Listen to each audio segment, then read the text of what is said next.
That was a great interview, Jeff. Now finally, where can I find your website? I don't have a website. What? I just never got around to making one. You know what? I can't take you seriously with an attitude like that.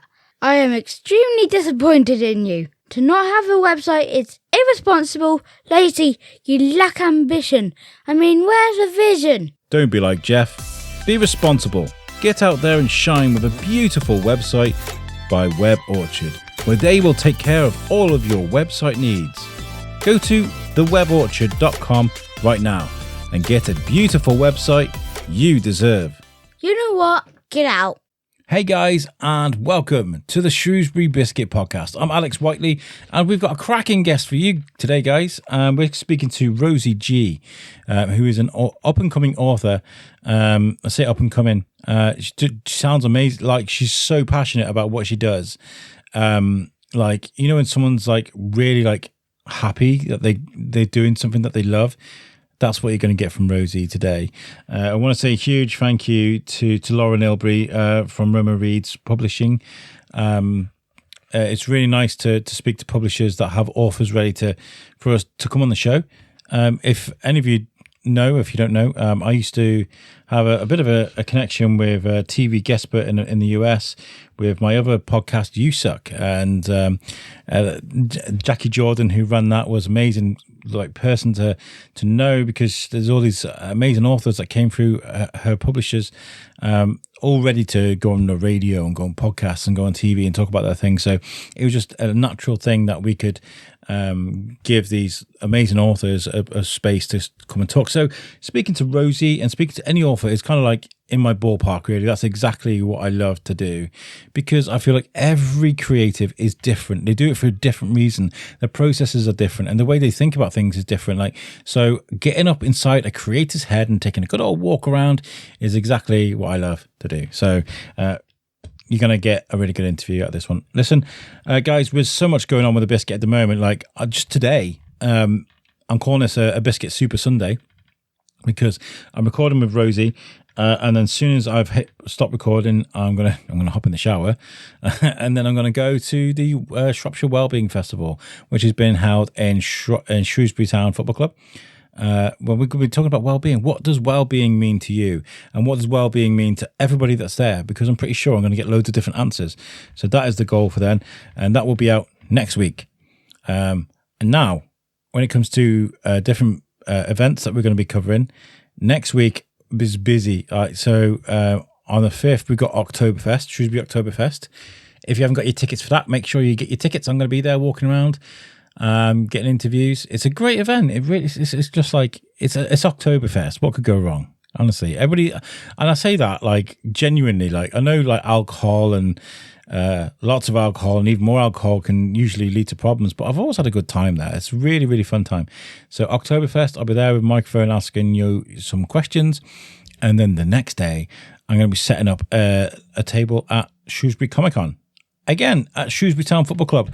My goal is going to be to collect content, throw it onto my laptop, and piece together a podcast as we go. I'm going to create a podcast as we go during the day. And then it should be ready by the time we pack up. So that's going to be my goal there. If you've got kids that are interested in movies, comic books, that kind of culture, they're, little geeks in the making like myself, if they're just curious, if you want to pop along, make sure you go to Shrewsbury Comic Con Facebook page and give them a follow and look at what's going on there and get your tickets. It's going to be really good, and I'll see you there.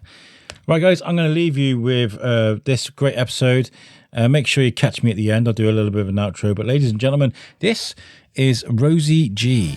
Enjoy. Every time I think of that, I think of what was said and done. I don't think there's much change. I think I'm still the same. Sometimes people disagree, but I don't care 'cause I am me. Stick to what you can. Stick to what you plan. Hi guys, and welcome to the Shrewsbury Biscuit podcast.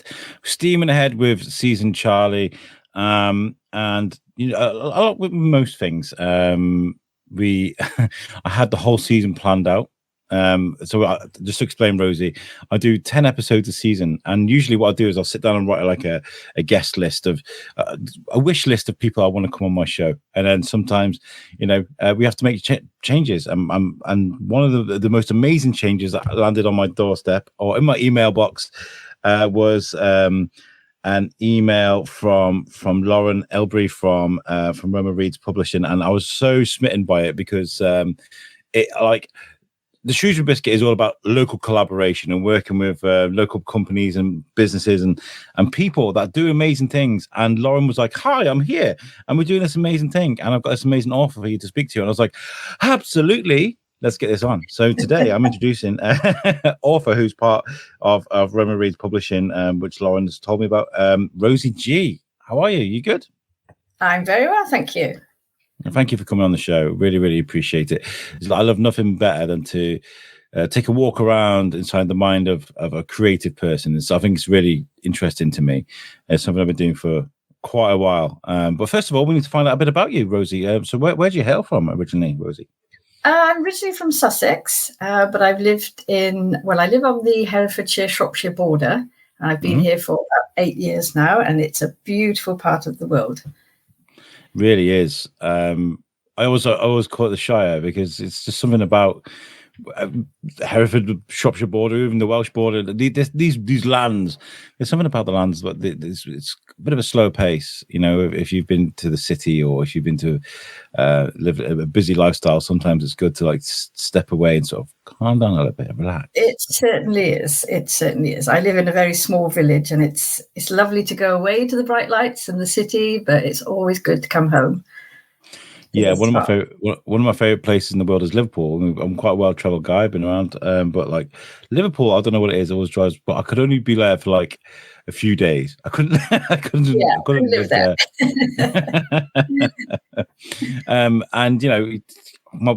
For example, my wife is from Bogota, so we'll go to Colombia, and then I always explain that whenever we go over to see a family, it's never quite like a holiday because it's so busy.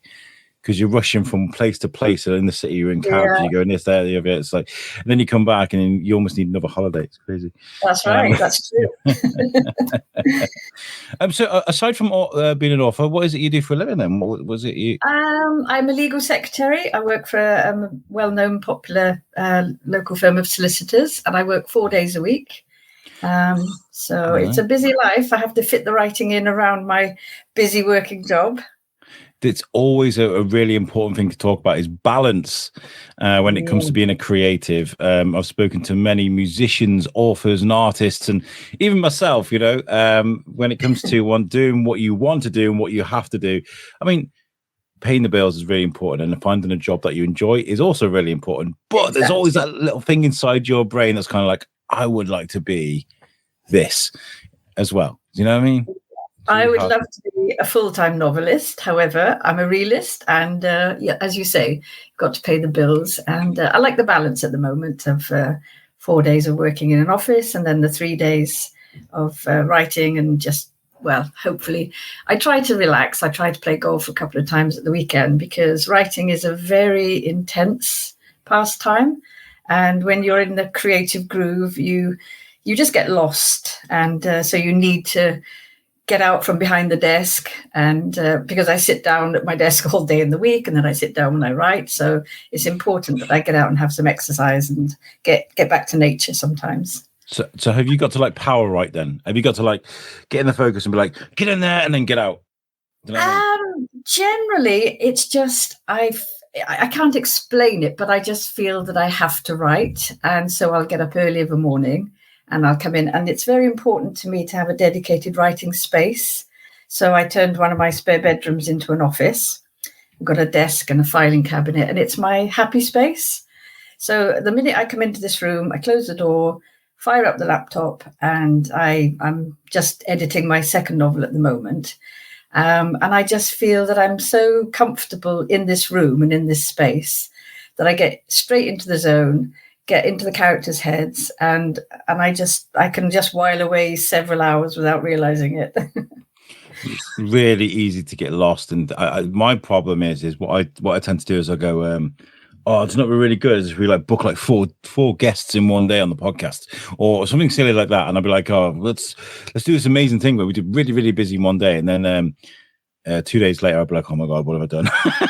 Like, what have I done?" Like, because I'm very similar. I kind of get on this creative train of thought, and it's hard to get away from it and step away from it. But I feel like sometimes really good things can come from that, and like if you writing and writing and writing, something's going to come out of it, something creative and nice.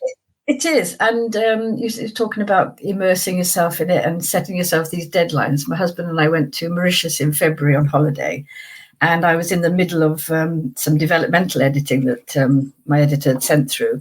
And so I knew that I'd have to do them on holiday. So I took my laptop with me, and the pressure of trying to sort out a certain plot line and getting the characters to move the story along. Although I was on holiday, I was enjoying it. That you never seem to switch off as a writer, wherever you are. You're always thinking about plot lines and characters. And if you're out and about, I always observe things. And your mind is always busy as a writer. You're always collecting information and processing your thoughts, and eventually, and then when I sit down, suddenly I think, oh yes, and then the characters just take over, because I'm a pantser style writer, and I didn't know what that term meant until I read a book by Stephen King called On Writing, and apparently he's a pantser. I think it's an American term. It's called an intuitive pantser. And I didn't know what that meant, and I was intrigued, because apparently there are 3 types of writers: pantsers, plotters, and pantsers, which is a combination of the 2. And J.K. Rowling apparently is a plotter, and she plots every single detail. I tried that over the years, and I just got completely lost and bamboozled and thought, right, I can't write. That's it. I'll never be able to write a novel. And then I read Stephen King's book, and apparently that's what he does. And he starts with a germ of an idea, like a group of kids playing in the woods. And he'll sit down and he'll start with that one kernel of an idea, and he'll run with it. And then the book will take over. And I thought, wow, that's amazing.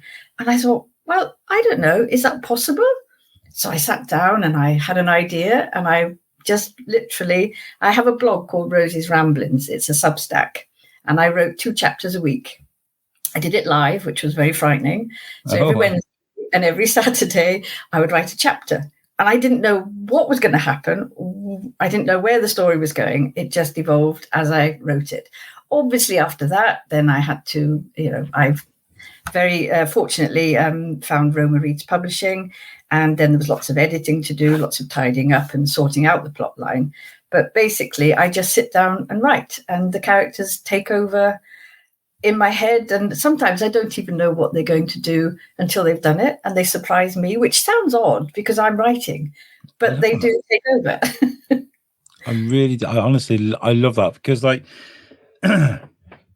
it's nice that the story is surprising the writer as well as the reader. I mean, like you talk about Tolkien and J.K. Rowling, these guys that meticulously plan their journey way before they even decided to write. They were like, okay, let's create this thing, and then we'll create the book off the thing. I love that you have this. I just let the story write itself. Basically, I know it comes out of my head, and some people say, well, how can the characters do what surprises you, because you're writing it? But literally, the words come out onto the screen, because I'm a touch typist, obviously, because of what I do.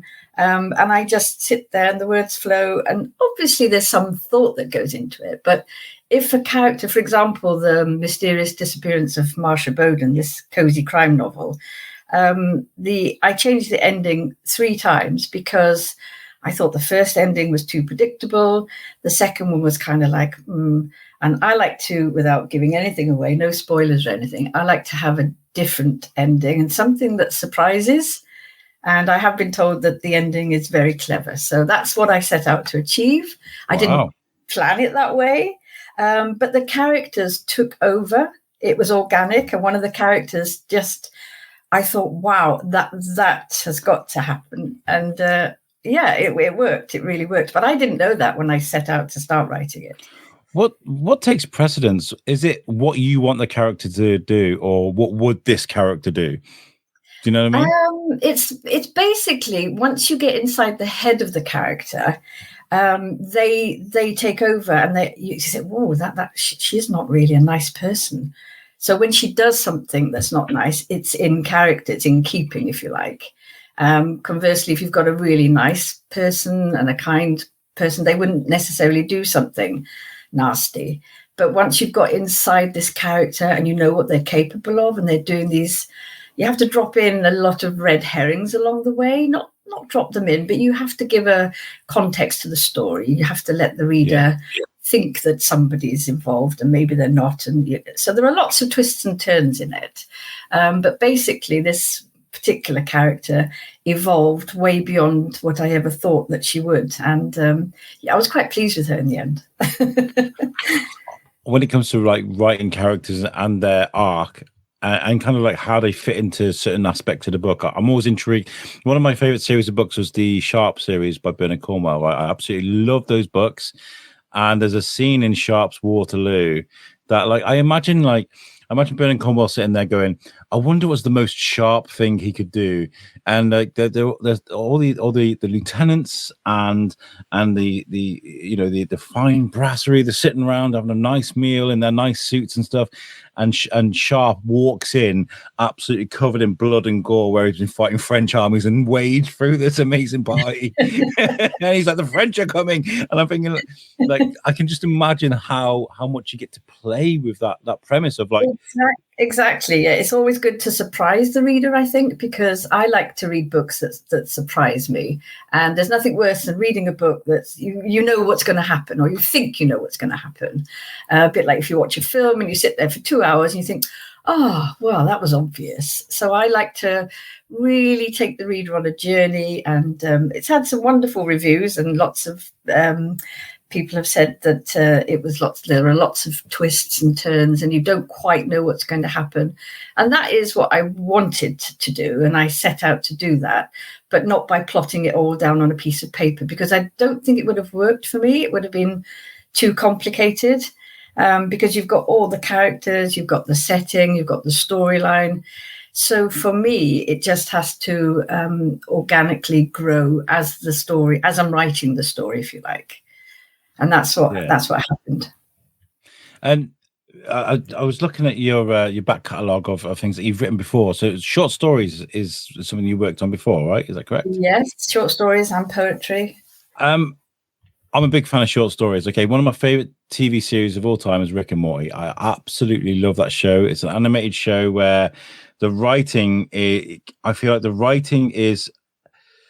I don't know. I feel like the writing's more important than the animation and the characters. Like it feels like they do like these episodes where they'll tell like a short story, like 4 or 5 or 6 short stories in one little 25-minute episode, and they're so brilliantly written because they'll take in those 4 or 5 minutes of this short story, they'll take you on a complete journey, and I feel like that is more intricate, more intelligent, and it shows a real skill of storytelling.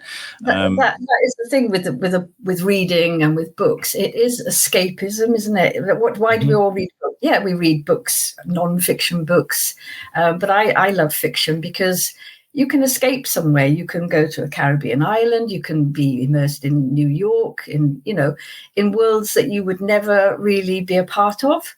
And that's what I like about writing and reading, but getting lost and going on a journey of discovery, really. And you do learn lots when you read books.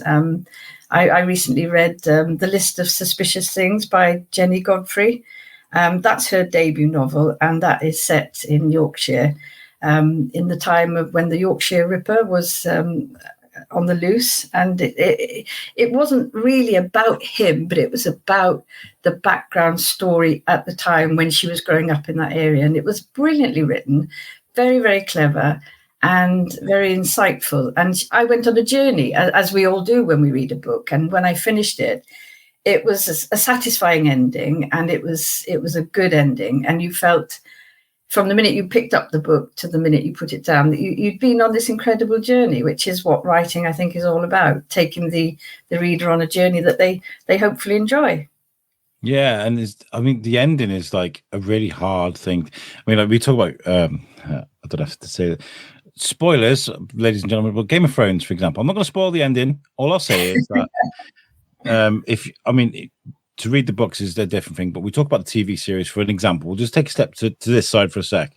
They've spent so long building up all this story and the characters and the arcs, and they took so many slow, painstaking steps to build these characters. And then the last season, they kind of went, and it's ended. And everybody was in uproar about the ending of that series because it was rushed. It was like they covered a lot of ground in like 4 or 5 episodes, and people were like, hold on, you've got to be careful. Exactly. I find that with a film. Exactly. If you've gone to watch a film or, watch a film at home and you sit there and you're intrigued and you're really fascinated, and the ending, it just ends abruptly and it doesn't make sense. And you think, why did they do that? Why didn't they make a better ending? I mean, I know it's subjective and maybe the writer thought it was a good ending, but for me, it has to ring true, if you like. It has to make sense and it has to have a closure. It has to sort of like close the loop, if you like, of the story. So how do you flex your muscle when it comes to like your writing muscles, for example, these where it comes to writing particular scenarios or using a certain vernacular or finding a narrative that works for you? How do you train for this? How do you get ready in the right mind space? Do you do a bit of pre-writing? Do you watch something? Do you go out and, I don't know, say you like to play a bit of golf or go walking and stuff like that? What do you do? No, I think the thing for me is once I'm in my writing room, it's almost like a switch is flicked, and I sit down and I open the work the manuscript that I'm currently working on, and I'm instantly in the zone, if you like. I get the characters, I can see them in my mind's eye. Mm-hmm. I can hear them. Because everybody speaks differently, everybody looks differently. So once you've got the character, and I make side notes of, this character's got blue eyes and that character's got blonde hair, so that I obviously don't mix them up. That's important. I make notes on their background, their age and their traits and little nuances that they have.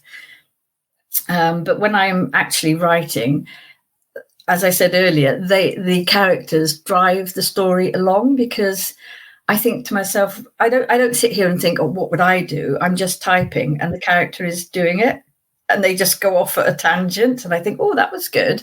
So I don't know whether it's a gift or what, I don't know, but it just happens, and I feel very fortunate, and I'm just sad that I didn't discover it many years ago, because as I mentioned earlier, I tried plotting stories and I just got into such a pickle. I couldn't cope with all the different, I think that everybody's mind is different. Everybody's mind works in a different way.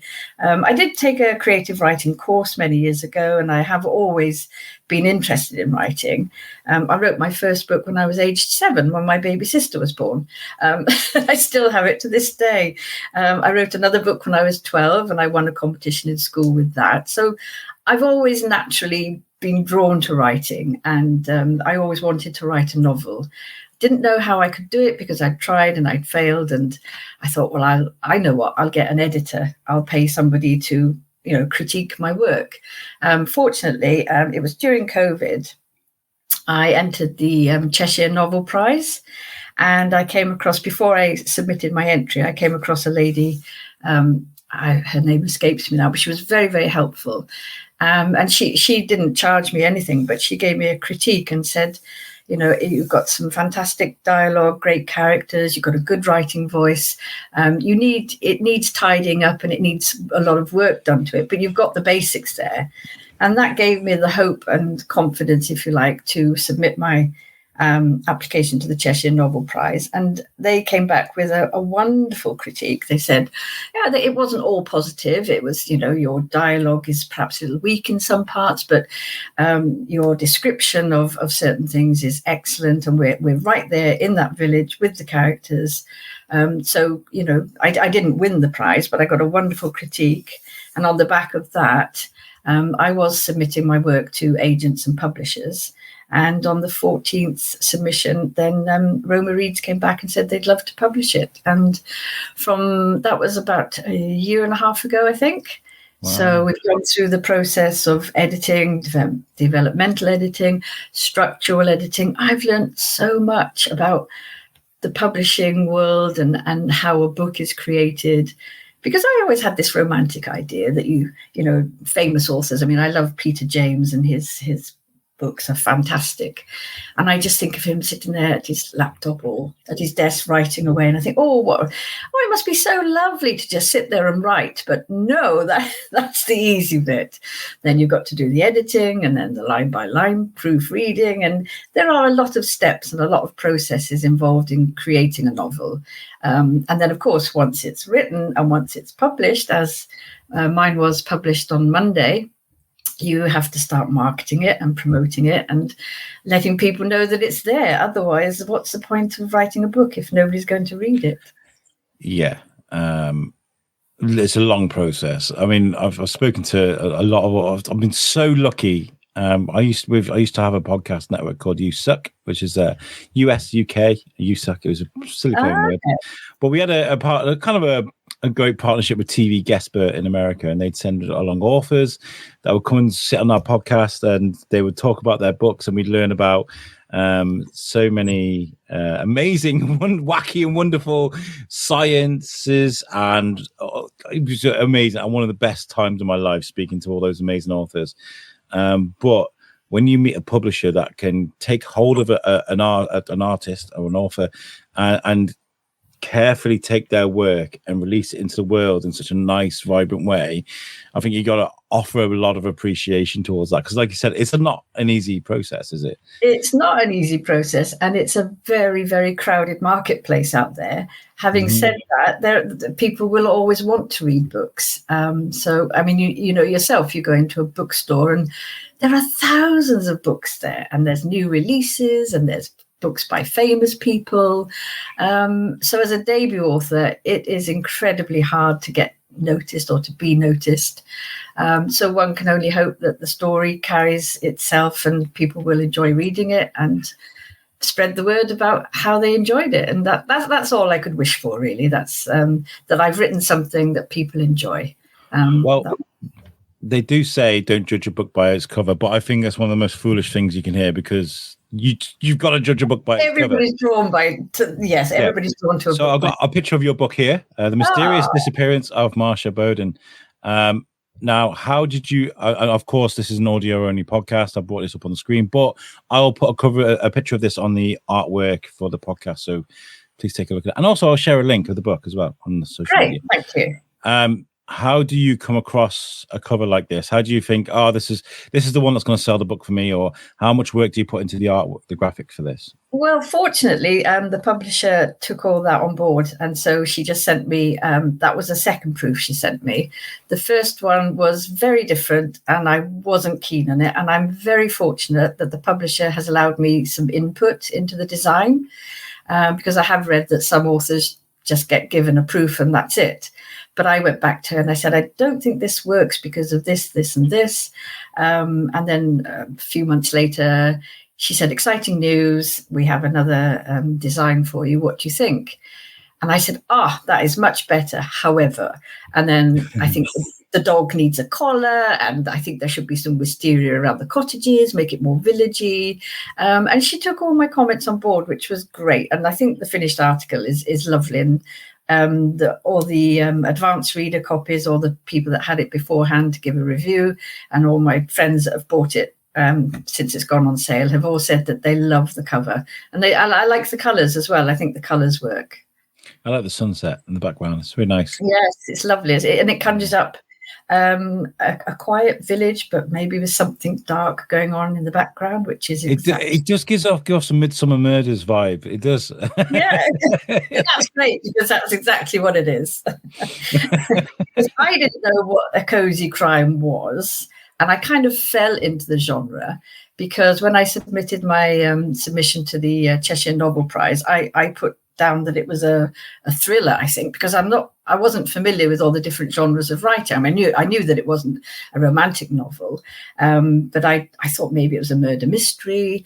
And then they came back and said, if you had submitted it as a cozy crime novel, it would have had a different appeal, and they probably would have, I don't know whether it would have done better. So they kind of pointed out that it was in the cozy crime genre. And then I've since gone on to find out that cozy crime, as you suggested, is something along the lines of midsummer murders. It's a quiet little village and something sinister happens, but it isn't something so awful that it's terrifying. It'll keep you awake at night. It's, that's where the cozy comes in, because it's not frightening, but it does happen in this beautiful, lovely rural setting. And I never knew that, but there you go. That's what a cozy crime is. You just fell into it, and that's really good. I feel like it's almost like a vocation, isn't it? You didn't know what it was you were doing. You just do it because it felt exactly. Right to you. I was fortunate that's what because I live in a very quiet village, and it's actually based on the village where I live. And I've obviously changed the name. There's a few similarities, but living in a very small, beautiful village, I was intrigued by, my kitchen looks out onto this road that goes past my house, and I see people walking past with their dog every day, and I see other people down the shop, and I often, obviously I know some of them, I don't know all of them, but your mind is always working. So I wonder what they're doing. I wonder, and you just go into this sort of mindset of I thought, well, I'd like to write a novel based in this village because it's such a beautiful village.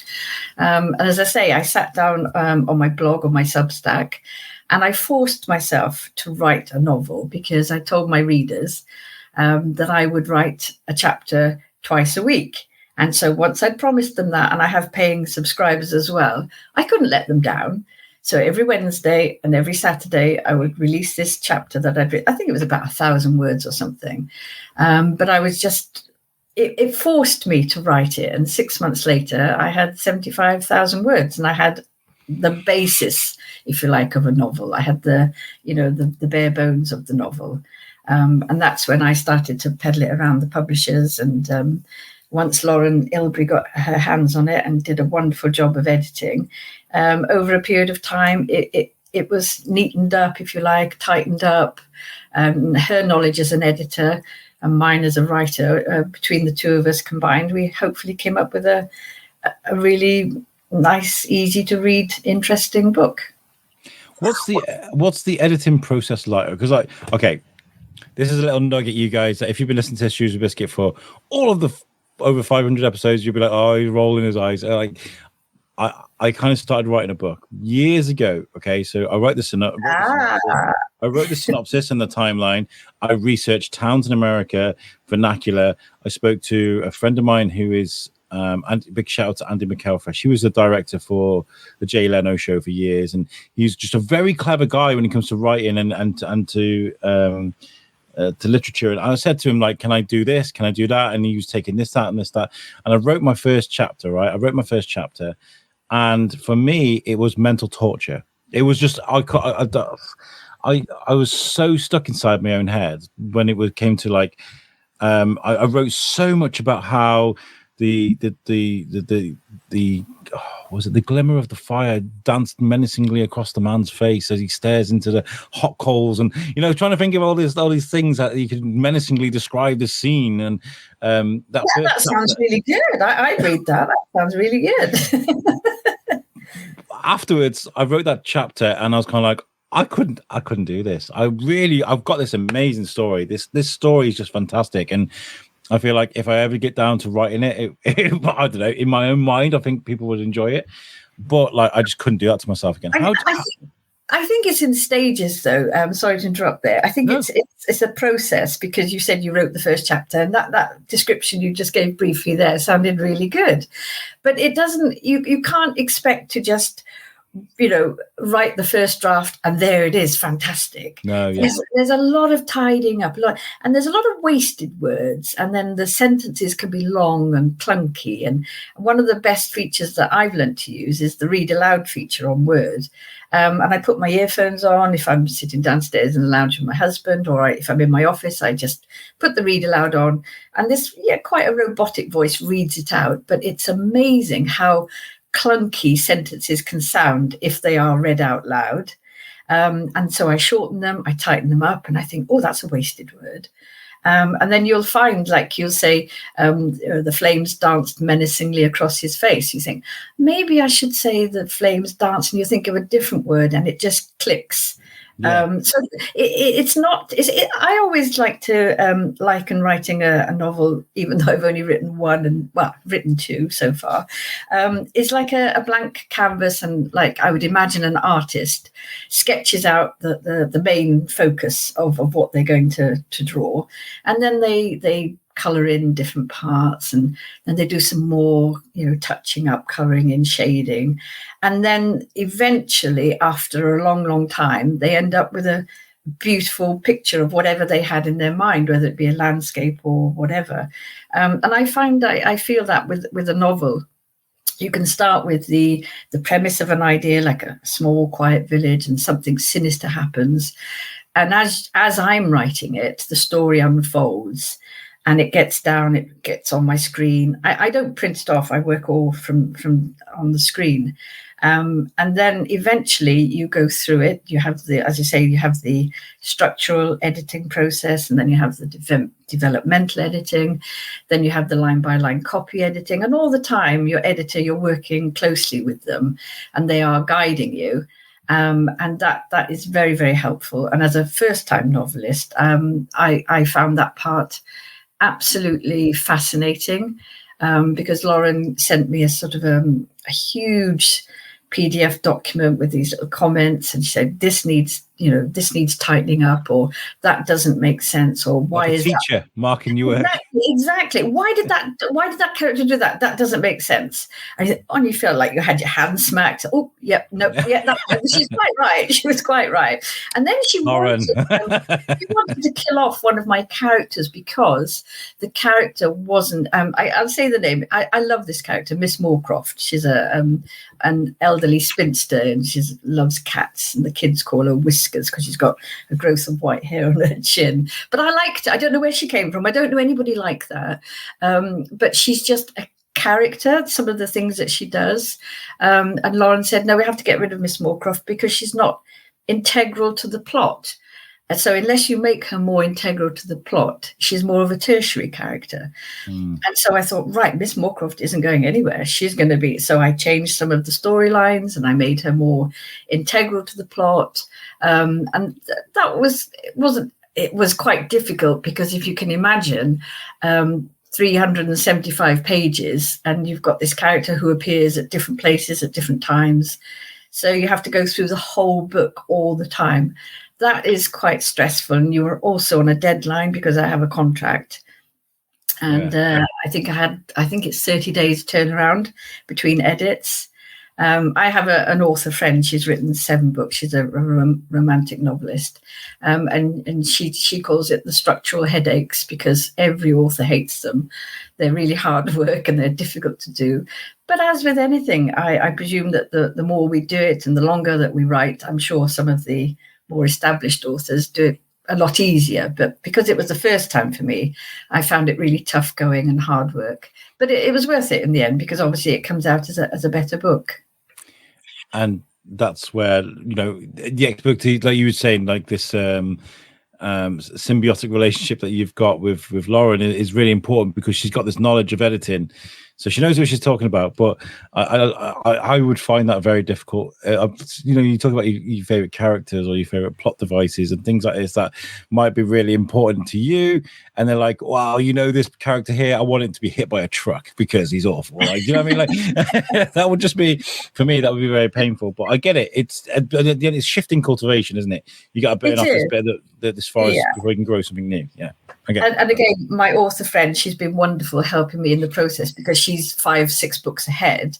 And she said to me, if your editor suggests something, go along with it because they know what they're talking about. And in a way, I should have just said to Lauren, yeah, okay, we'll kill her off. But I liked her. And then afterwards, once I had changed the fact that Miss Moorcroft was more integral to the plot, then Lauren said, yeah, it works. I'm glad we didn't kill her off. So I'm glad I stuck to my guns because I just knew there was something about this character that I felt that she deserved a place in the book. And I think as a writer, if you feel passionate about your characters, then hopefully that will shine through for the readers, that they are, they're strong characters, they're interesting, they're not just wishy-washy tertiary characters that happen to be there. And that's something else that I've learned about tertiary characters, i.e. if somebody goes into a shop and the focus is on that person, then a tertiary character is just one of the other customers buying something. And when you're writing, you have to think of all these different things. So it's not easy. And as you said, when you wrote that first chapter, maybe you should get back to it and just let your mind go and run with it. And then once you've got it all on paper or on the screen, however you prefer to work, then go back and say, yeah. Because as I say, you can't just, I think some authors refer to the first draft as the vomit draft, where you literally just vomit words onto the screen and then you tidy them all up, you sort them all out, you put them in order, you make them make sense. And that's when it starts to come together. And that's when it gets exciting because you realize, oh my goodness, I have a good story here. I have a lot of good characters, a nice setting, and then you can feel it coming together. And that for me was a very, very exciting point with Lauren's guidance that I thought, oh my goodness, because initially a lot of people who've heard of imposter syndrome, oh, I can't do this, I'll never be able to get a book published. And then when you're working with your editor closely, you realize that as their expertise melds in with your sort of thoughts and your creativity, that between you have created this hopefully, which is a really good and interesting story. So maybe you should persevere with your book. I'd love to. I mean, imposter syndrome is an important thing to talk about, because when it comes to my story is very, it's going to sound really horrible, but it kind of makes sense. In the synopsis, it makes sense. It's quite racially charged, right? It's quite. It starts off in the 1930s, 1920s America, where it's kind of there's a lot of difference when it comes to segregation and stuff, and it takes an amazing journey where things start to make sense, And so, I was kind of like, can I write about? Am I legally allowed to write about stuff like this? And this is where the great and powerful Andy McElfresh comes in, because I asked this guy who's like. I mean, at the time he was hosting a podcast with Kev Smith at the time. He was one of the biggest podcasts on the planet. And I'm like, yo, can I write this book? And he's having this back into conversation. I'm thinking in my head, I've got to write this book now. I've asked Andy McElfresh about it. So I'm I'm pressuring myself. I'm like, oh my God. So I did that. But then I kind of panicked and I was kind of like, nah, I'd get destroyed if I release this. I don't know. But I would love to. If it's fictional, I used to lay awake at night and thinking, oh my goodness, what if people read it and they think that I've done that?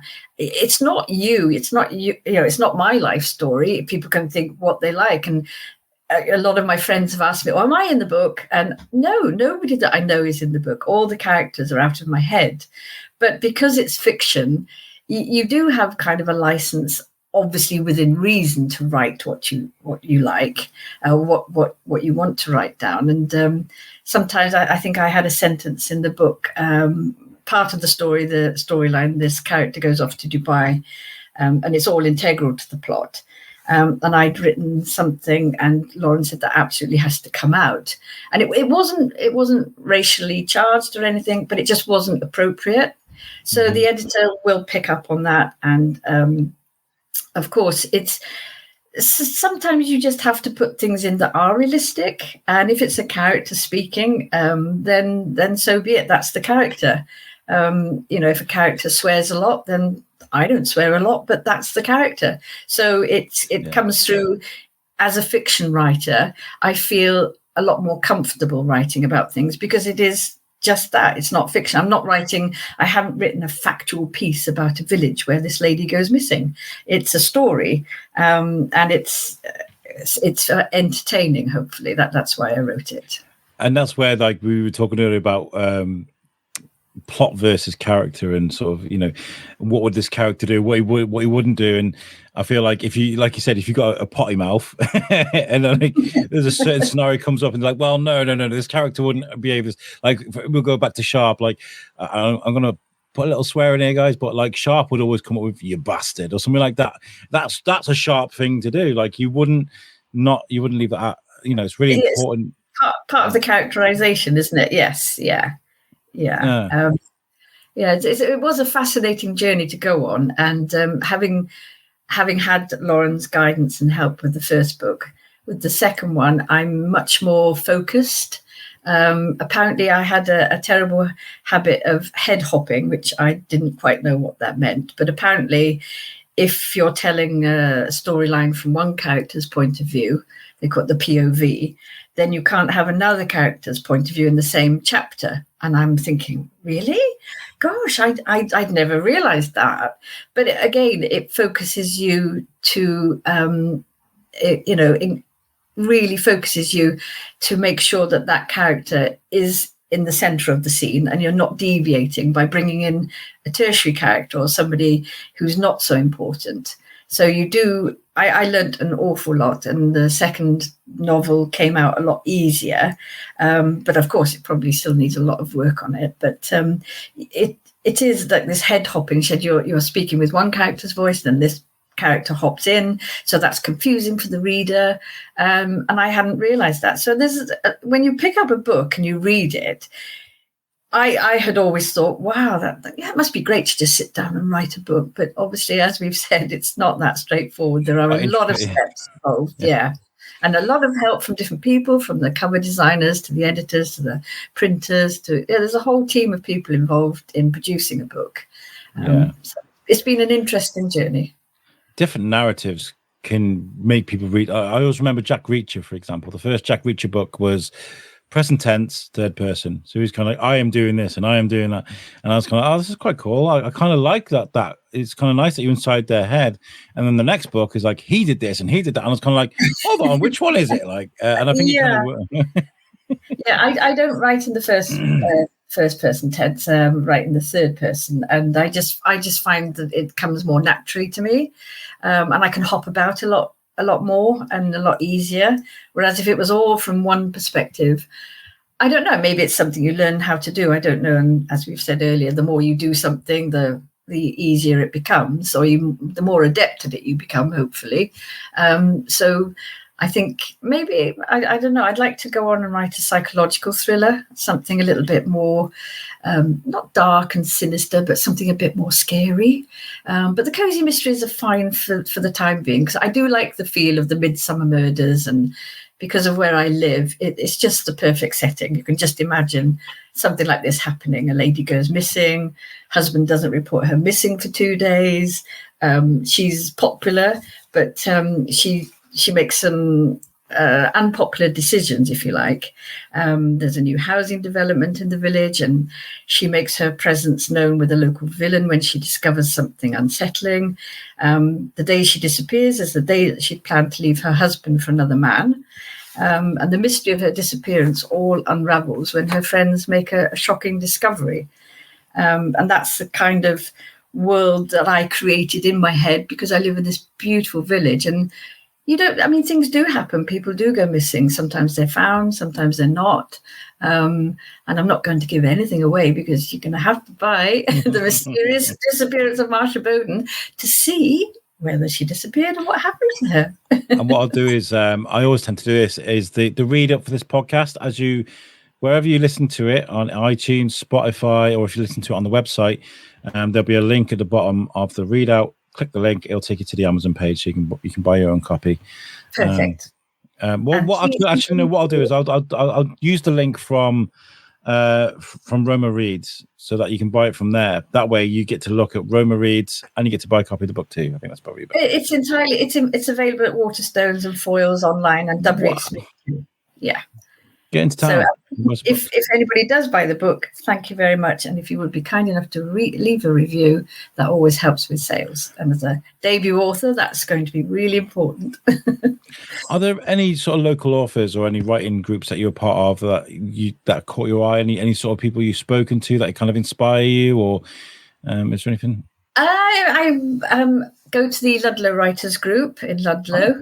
And Simon Wally is a very, very good writer. He's written a couple of cozy crime novels as well.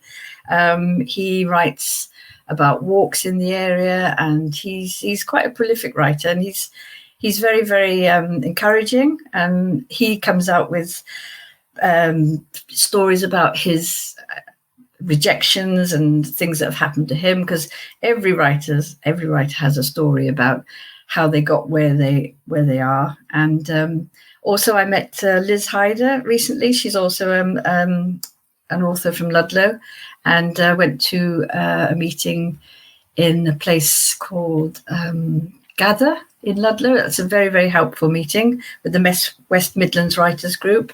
And that was very helpful. It's always good to meet other creatives and to, excuse me, swap stories and, experiences, if you like, of how different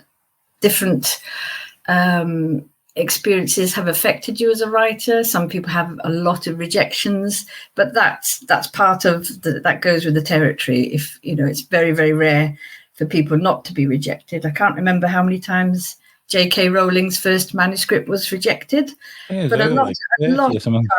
Yeah.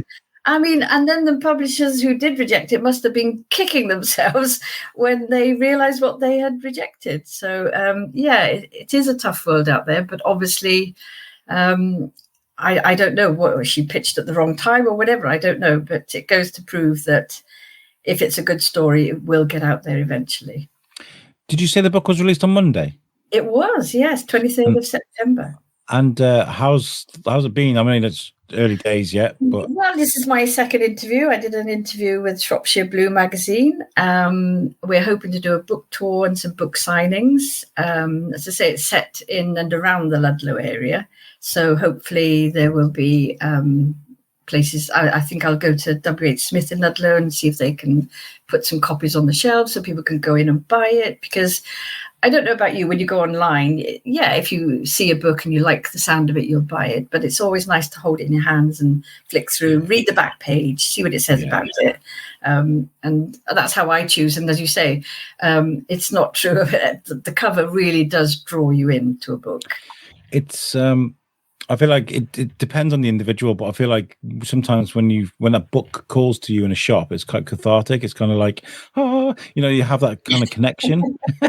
I'm a terrible bookish person. I'll buy books, and I've got a huge pile of books or TBR to be read books, because I just fall in love with a book, buy it, and then think, oh gosh, I've still got 3 on the go. I must.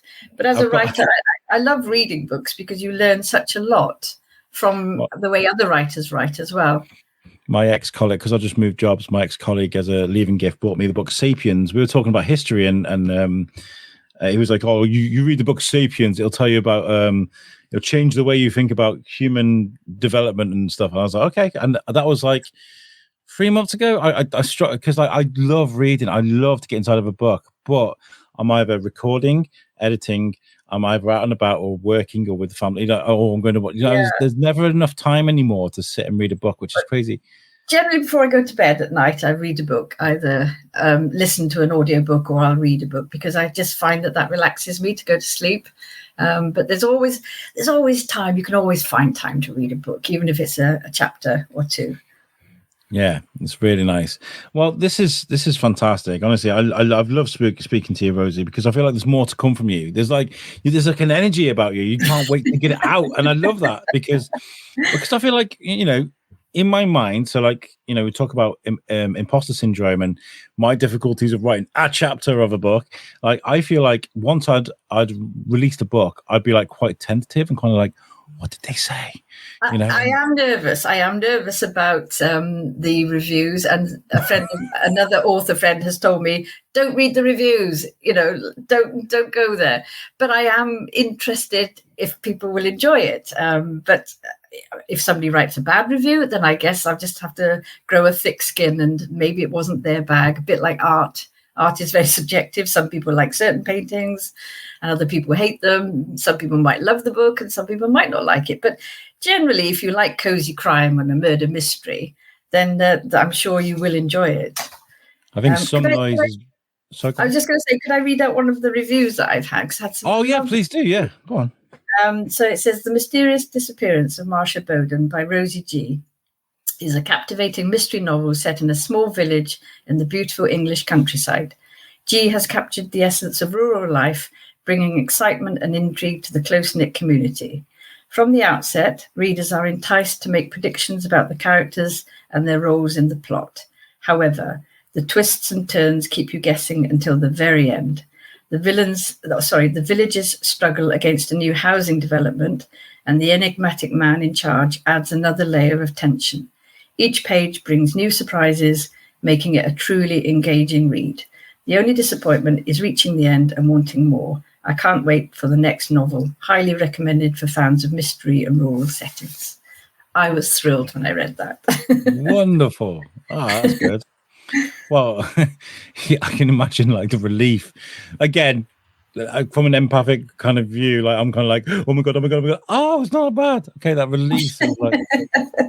Exactly. It is nerve-wracking. It's like letting, I've lived with these characters and the manuscript for so long that letting it out into the big wide world is quite scary. But, that's why I did it, to get it out there and to hopefully sell lots of copies and let people enjoy it and read it. So, I'm really pleased for you. I really am. What would if there was like because I know we covered a few authors. We covered a few authors. And there may be some writers listening to this thinking, oh, they're probably in the same position as you were not long ago, thinking I've got a book there, but I want to release it. What advice would you give to those writers that are still hiding in their writing rooms? My biggest piece of advice is write it. Just write it. Don't pontificate. Don't delay. Don't say I'll do it tomorrow. Just write it. Get it all down on paper. Do your first draft from it. Just get the words out. Get it on the page, and then play around with it. Then you'll get into the characters' heads. You get the storyline and the plot line. If you want to get an editor to pay somebody, or hopefully get a publisher to publish it, who'll do that for you. Just do it, because I always wanted to be a published novelist. Ever since I was a little girl and I wrote my first book, age 7, I always wanted to have a novel published by a traditional publisher. And I have self-published some short stories and poetry on Amazon myself. But to know that somebody else thought enough of my writing, it sort of validates it, and it makes it all worthwhile. So, my advice to anybody who's thinking of writing, write it. Get it done. Just enjoy the process and write it down, because it's a wonderful thing to do. And if you enjoy it, which I do, whether the book does well or not, I'll always be proud that I produced a novel. Is there anything that you need to sort of avoid? Is there anything like that you should probably steer away from when it comes to if you've got the finished article, you got the manuscript ready to send away, or whether you're writing a manuscript? Is there anything that you need to steer away from? The biggest piece of advice I would have, if you're submitting it to publishers or agents, literary agents, is do your research and make sure, i.e., I wouldn't have pitched my book to a literary agent who specializes in romance. You have to, and also you have to make sure that they are open to submissions, because a lot of agents and publishers are closed to submissions. So Google, do whatever you can, get the Writers and Artists Yearbook, see what they're looking for and see if they are accepting submissions. Do your research and then pitch your letter to that person as if you're, it's like a job application. You've got to sell yourself, which is very hard. You don't want to come across as big-headed and what have you, and look at this great book I've written. But no, you've just got to tell them a little bit about yourself, about your writing experience, if you've done any writing courses, what are your aspirations as a writer, because at the end of the day, if they are taking us on, we are going to be hopefully making money for them, because that's how it all works. So they want to know that somebody's in it for the long haul and not just, a one-off. So do your research, get your pitch letter, pitch perfect, get your synopsis, as tightly written as you can. And then they all ask for different things. So some publishers ask for the first 10,000 words.